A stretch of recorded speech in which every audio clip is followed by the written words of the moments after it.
بسم اللہ الرحمن الرحیم۔ السلام علیکم ورحمۃ اللہ وبرکاتہ۔ عابد راضی چینل کی طرف سے آج میں اپنے دوستوں کو رسول اللہ صلی اللہ علیہ وآلہ وسلم کا ایک بہت ہی پیارا فرمان سناؤں گا۔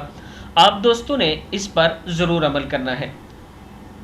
رسول اللہ صلی اللہ علیہ وآلہ وسلم نے ارشاد فرمایا، تم اپنے ایمان کو تازہ کرتے رہا کرو۔ لوگوں نے دریافت کیا، ایمان کس طرح تازہ ہوتا ہے؟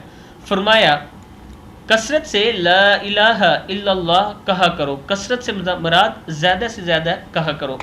پھر سن لیں، رسول اللہ صلی اللہ علیہ وآلہ وسلم نے ارشاد فرمایا، تم اپنے ایمان کو تازہ کرتے رہا کرو۔ لوگوں نے دریافت کیا، ایمان کس طرح تازہ ہوتا ہے؟